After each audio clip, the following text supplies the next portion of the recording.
I did not have that. It was not like, yes, my childhood was great. I'm not looking back like, oh, I'm sad. Like none of that. But my dynamic with my parents was something I had to learn to navigate through, something that I never had confidence in. Hashtag Mo Gently Talks. It's the clean theory. Clean spirit homes and lives when you feeling weary. The space is safe to purge and re-emerge. We hope you feel the urge on the verge to stay driven while looking at the lives of 3 dope black women. No topics forbidden, raw, bearing our souls. We got love for everybody, even some for you trolls. Talking life, lost love, how to get to the bag. The clean theory, Mo Gently Talks. It's the hashtag. All right, guys. Welcome back to The Clean Theory. I am Simone, a.k.a. Mo. I'm Zaina. I'm Jen's daughter. And I'm Lee. And this is The Clean Theory. And so this part 4 in our final segment, we have the lovely and illustrious and most beautiful, Zaina. She is here because she wanted to give us and you guys her perspective on being a bonus child and what her journey was like with Jen. And how, life has happened for her and how she's navigating that space now as an adult. She is an adult.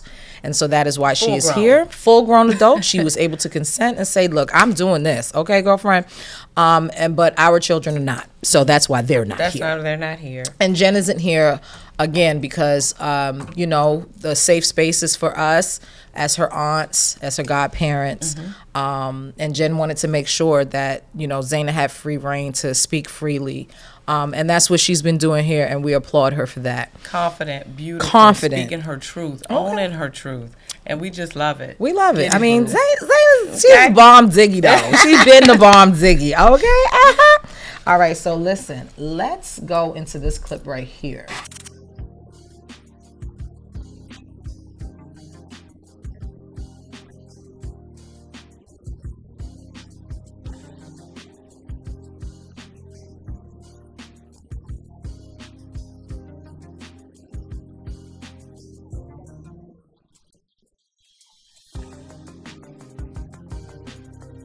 Okay, so the reason why I use this clip with the question that I'm about to ask you is, would you be open to dating a person with a child? And if so, what type of bonus parent do you think you would be? Because this is a big issue when it comes to bonus parenting. Yes, it is. And so, I mean, yes, this is definitely for shock value because we don't play when we here on The Clean Theory, okay? We talk about all of the things. And I know you're not necessarily thinking about children and all that right now, but... And maybe you haven't had an experience where a guy with a kid has tried to date you yet. Oh, no, I have. Okay. Well, let's I mean, tell your daddy don't watch, but I mean, hello, what happened, girl? Was that an immediate no for you? Yeah. Okay. That's allowed. I wouldn't recommend it. Like, I personally, the best way to say it, when I think about having a relationship with a partner and specifically a relationship with those kids, I will not, trill not, and kill not go through what my parents went through, with any of that, because I am really big, especially because I am a bonus child, I'm really, really big on the mental health and stability of that kid. Okay. And I did not have that. It was not like, yes, my childhood was great. I'm not looking back like, oh, I'm sad. Like none of that. But my dynamic with my parents was something I had to learn to navigate through, something that I never had confidence in. Okay. And I would not put that on anybody else. Okay. And I would not actively participate with that with anybody else. I joke with my friends all the time. I'm like, I would only date a man if the mom was dead. Honestly, because I'm gonna want to be that kid's mom. I'm gonna want to be what mommy is to me.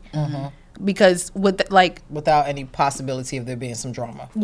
Because the drama is not gonna help that kid. It's not. It's like, I mean, they say hurt and pain and all that builds character.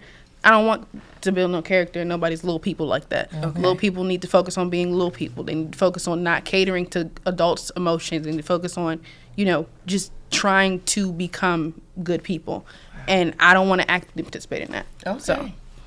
That's profound that your experience, as loving as it has been, with your bonus mom, Jen, right, and your bio mom, you would not actively make a choice to become somebody's bonus mom because of the dynamic, the tension, the ups and downs, and the instability you feel like you've experienced.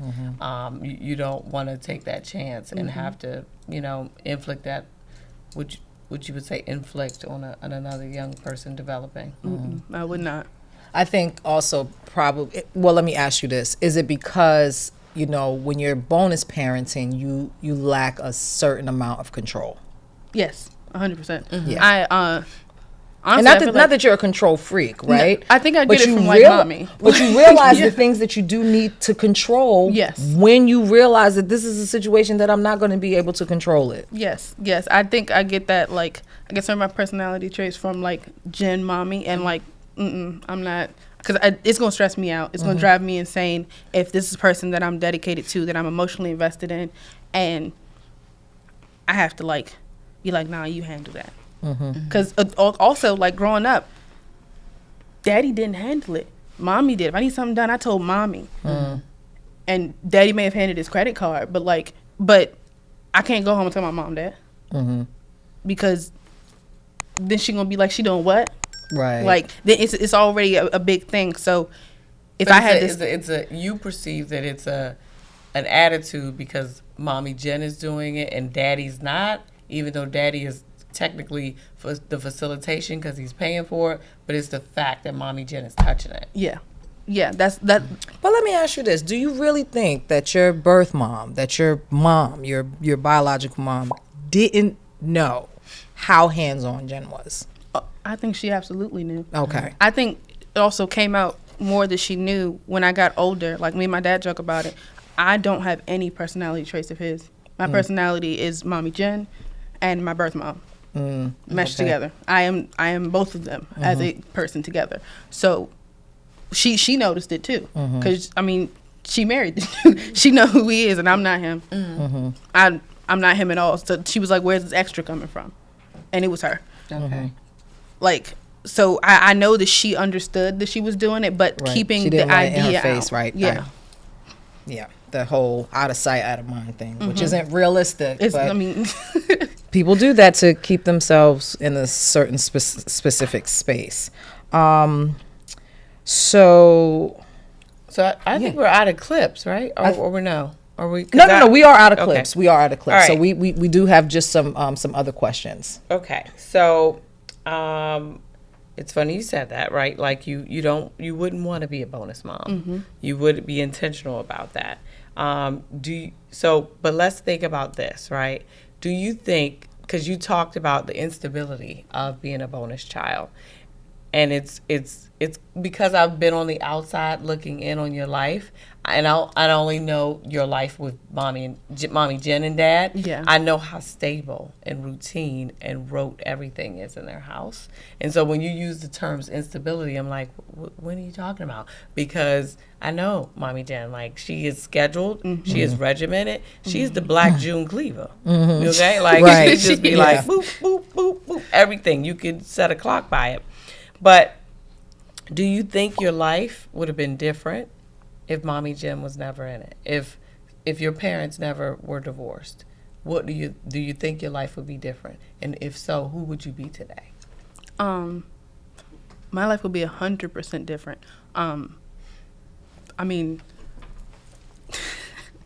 It's only funny because mommy Jen is where I get my drive from, my focus, my need to get things done, my plans.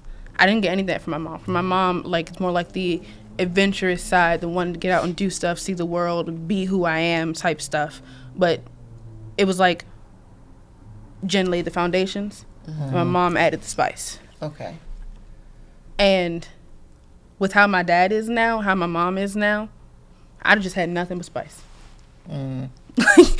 It would have been nothing but spice. And spice is not, you can't live off spice. You can't eat that for dinner. No, you can't live off spice. I mean, you could put spice on your food, but sometimes it'd be too spicy. You know? Heartburn.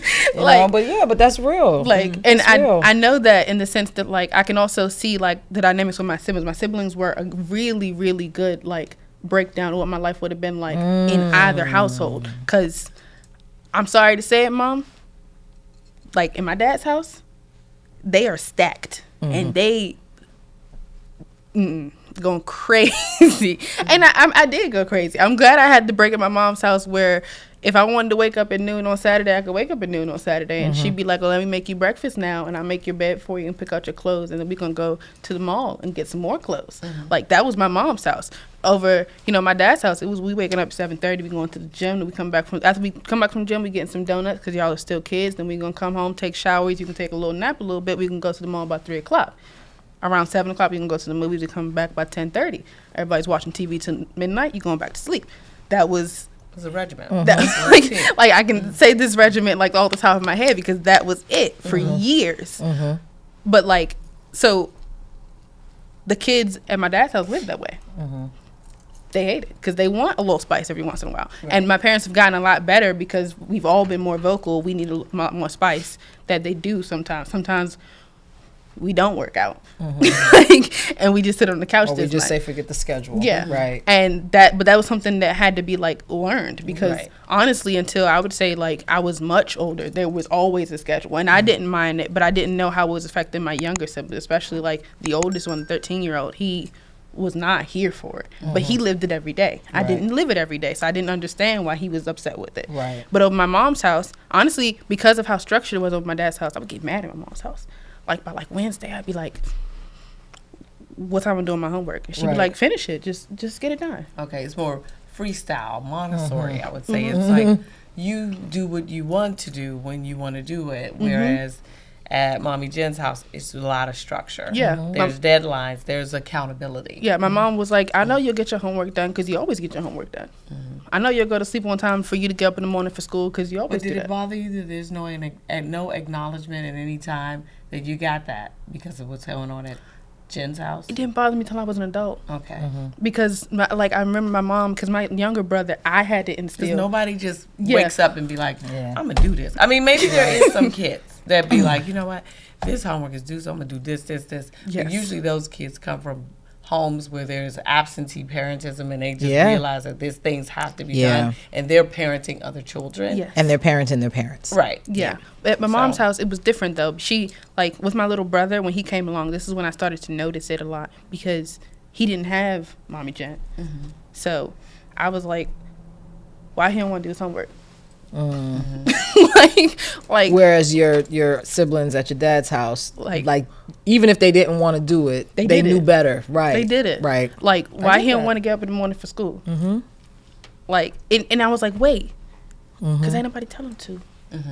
Because they not scared of mommy. Because I'm scared of mommy. I don't want to hear mommy's mouth because she don't hit me. She talk to me. That's scary. That's enough. Especially like, with them eyes. Yes. Because she and then when she brings the eyes, voice down. I hate what the voice. I said was. It's like, it's so scary. She just going to look at you and she going to tell you what to do. And you going to do it because it's terrifying. But what I learned about parenting, structure breeds safety. Yeah.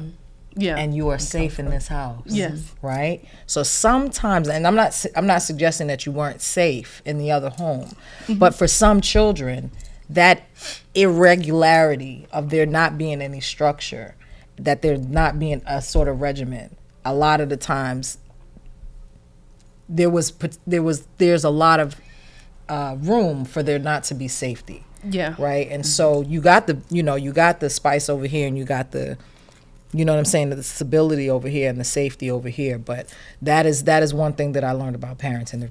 The reason why the regiment works is because the children need to be safe. Yeah. I don't think it was 100% like unstable at my mom's house because it wasn't like it was there was no schedule, but there were core ideas that were kept in every situation in the household. Absolutely. And that's why it was manageable, because it wasn't like every day it was just a chaos. new situation. Right. It was the ideas that carried over each day.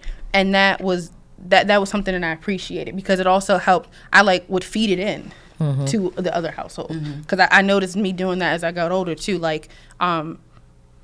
We all kind of independent, and at Mommy Jen's house, when it's time for everybody to break down, there's iPads and TV and upstairs, and at my mom's house, we would fall asleep in her bed. She got a queen size bed, and it's only me and my little brother over there, and we would stay up all night TV together, watching TV, fall asleep in her bed. Like that, we are a small, close family unit. When I got over to my dad's house, I'd be like, this is weird. And I would force the kids, like, y'all come and watch a movie with me. Daddy, you come downstairs too. Mommy, you finish your show, come on downstairs, let's watch a movie on the couch. It's a million of us, and our couch is like this big, and we gonna sit here on top of each other, and we gonna watch this movie. And then at my mom's house too, I'd bring the same thing back. Like, maybe we shouldn't be together tonight. We were together Monday, Tuesday, Wednesday. Like, maybe Thursday we take a break. We can reconvene on like Saturday, and we can do it all over again. And that also helped change. I don't know if they know this. I feel like I'm airing my secrets. But I don't know if they know this, but that changed the dynamics of both households, because I gained independence at my mom's house. In my mom's house, we're always doing stuff together. I never had time to be by myself. You be by yourself when you go to your bed to sleep at night. We are up under each other. But over my dad's house, it was always you doing your own thing, and I'm like, no, maybe we should just sit on the couch, or we play Monopoly and yell at each other because Daddy gonna cheat. You heard it here first. Right. Just have that more of that. Let's talk to each other. Let's be around each other. So that was something I actually really enjoyed about the two separate, because I was able to mesh them and it was more like a manipulation, make it what I wanted to be. So I'm glad you brought that up, right? Because you talk about some of the positives that you took from both homes and how you were able to interweave them into the opposite homes. I have a question about, in a perfect world, do you wish bio mom and Jen were cordial? I mean, you mentioned your life-changing event that's going to happen in 2023. Shout out to College Genius over here. We can't wait for that. But as we lead up to that, do you, in a perfect world, what would that do for you? Do you need that? Talk to me a little bit about the fact that, again, the relationship has never been a cordial one. There is no communication in any way. But fast forward to 20 years, 18 years down the line, what are we doing, right? What does that mean to you in a perfect world? So I'm going to be 100% brutally honest. Not even yesterday, Daddy and I made a joke, because we were talking about, I don't know how we got on weddings, but we were talking about weddings. And I was like, yo, if they can't get it together, they can't come. It's just going to be you, Daddy. Because I won't. I need them to, y'all don't got to be friends. Y'all ain't got to talk. But you got to be able to sit in the room together. Because I need you both there. It's not a want. I realized after my high school graduation that I missed a piece of that celebration because she wasn't there. That celebration didn't mean as much because she wasn't there. And then it made me feel like trash because of how many people came to that celebration. And because that one person was missing, how I couldn't enjoy it as much. It didn't resonate as much. All I could think about was who was not there. Right. And also at the time, my grandmother had just passed away too. So it was really who was not there. I had 2 tickets that were specifically for people, and they didn't show up. One of them couldn't, and one of them didn't. And I was like, I'm never experiencing that again. It's either all or nothing now. So, and then I feel bad for my mom, because I'm like, it's all or nothing, and my mom is going to be there. But I kind of don't want her there if I can't have them both. Wow. And it feels selfish, but I need to be selfish now, because it really affects me emotionally, mentally, because it's gonna hurt. It's going to be an occasion of pain, and not something that I'm going to want to rejoice in. if I don't have them both there. I get it. I mean, both of them have different roles in your life and have brought you to the place where you are, right? And I get that. I'm glad we're talking about it. So in that vein, you know, you saying you want them to be in a mental space where they can occupy the same space. That helps you in your mental acceptance, because you said also, you know, you need that because it helps you be in this place where you can celebrate and not be thinking about the people who aren't there just because of you. It really sounds like to me you needed to be all about you and not about their feelings or their, you know, issues. You needed to be all about you. And so put all that shit aside and just put me on the pedestal that day and just think about me on my graduation, on my wedding day. Yeah. I get it. That's what it is. That's what it is. Right. It feels selfish, but also I think about with the parents. It is okay to be selfish. It is. You sit next to your auntie who is probably about 60% of the time like selfish. Okay. She's like, I don't care. That's what I want today. As she would say, tomorrow and the day after that. I want what I want. Okay. I also think about it in the sense of my siblings though too, because if mommy don't come, most times the kids don't come because daddy can't bring all three. Because he can't handle them. He can, like he can probably bring the oldest and maybe even the second oldest, but the baby definitely not coming. And that ain't cool. That's my little dog. But like with my mom, sometimes if the kids aren't coming, she won't even bring my brother because he's a kid. What is he coming to like this celebration for, to sit there? And there's no kids. And there's no kids. So then he's not coming at all. And I'm like, so nobody is here. Like also these are people who like I know big monumental lives in like my education and like you want them to see it. Like I went to my cousin's like college graduation and I was like, I'm going to do that. I want to be there. And now I'm going to. I went to my cousin's initiation to a sorority. I'm going to do that. I'm going to be there. Like, those were huge like parts of my life that I know inspired me to be better. And I know all these little kids look up to me a whole lot. Right.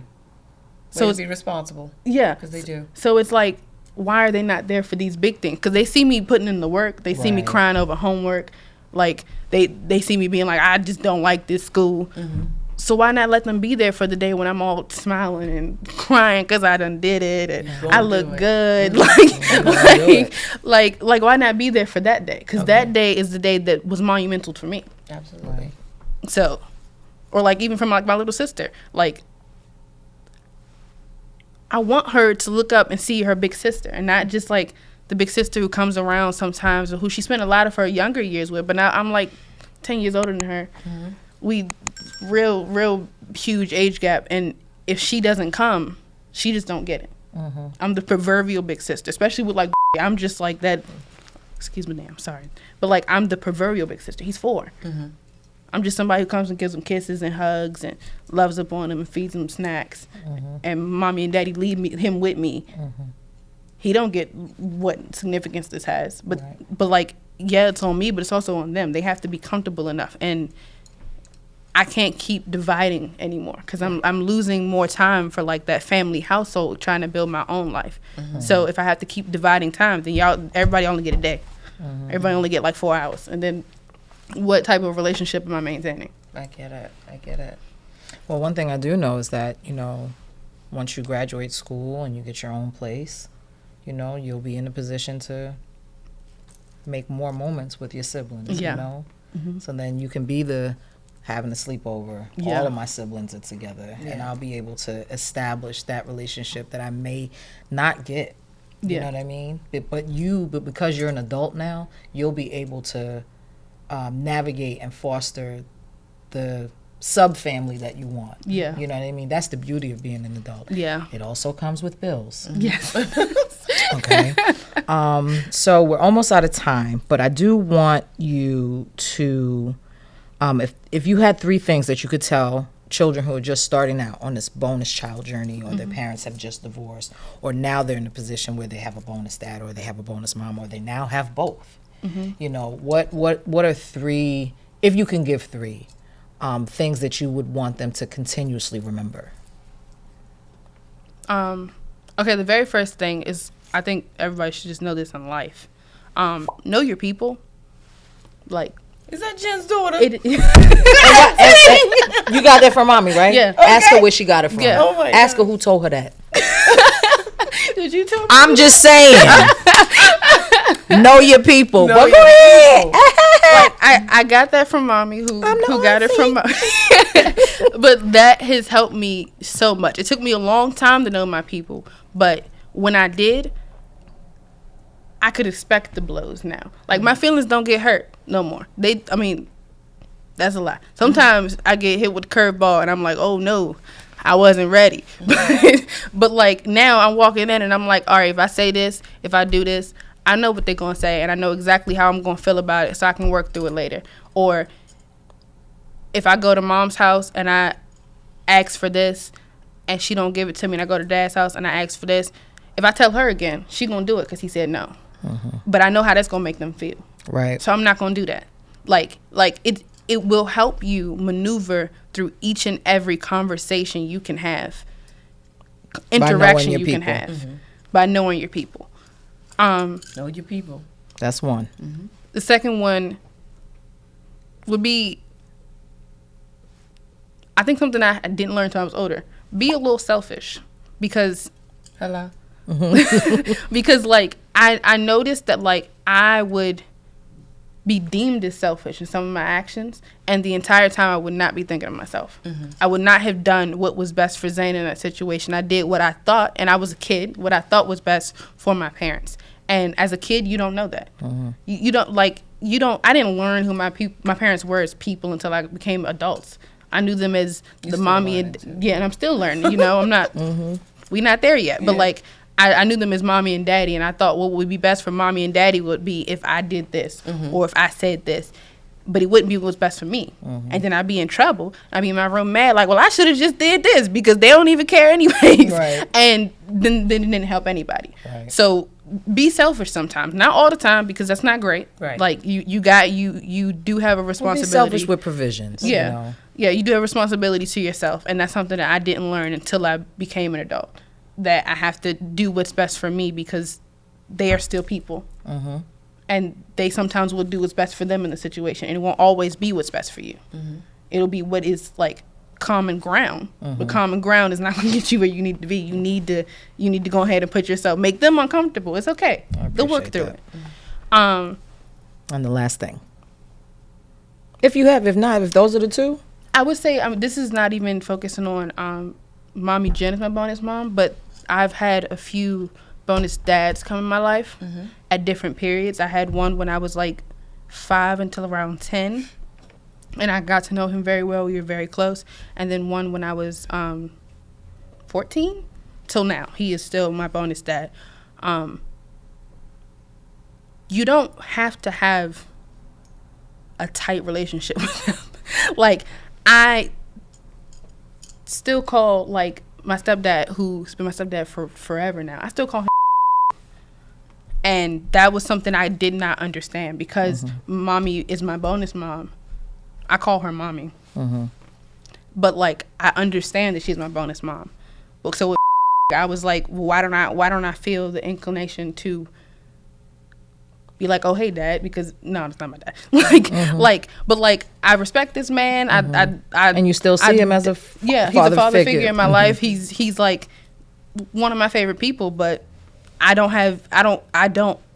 want to actively search for relationship I have with mommy that I do, and that is okay. It is like we still have a relationship. We still kiki ha ha like that's my dude, but you don't got to be tight with them. Like. I love that. Just be yourself. Be authentic in the situation. And so before we wrap up, is there anything that you want to say? Exactly. To mom. To mom. To dad. And to dad. Anything that you didn't say here that you want to just say to them? I guess it's a pretty obvious one. Thank you. Because I feel like I was throwing trash on y'all. There's nothing but love. Like, I genuinely am the person I am because of everything that y'all have done for me, and that's all 3 of them. And I feel like the person that I am, I'm pretty much in love with. And I want to continue to grow in this person. Love with I love yourself. it. Yes! like, and That is so great. they help me facilitate that still to this day. Like, I love that. Okay. I'm so happy for you that you feel that way about yourself. Yeah, that is so beautiful. That's beautiful. That is so beautiful. I love it. Well, listen, guys. Here at the Clean Theory, we have purged, we have reemerged, we have created a safe space, and we've learned some things as the aunties about this beautiful, lovely, fantastic, smart, brilliant, driven niece that we have here. Yeah. This is Zaina, and thank you guys for joining us. We hope that that you enjoy these 4 segments as much as we've enjoyed being here. Shouts out to Jen out there allowing us to facilitate this moment.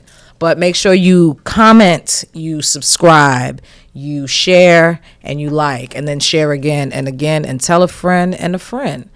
And I am Simone, aka Mo. I'm Zaina. And I'm Lee.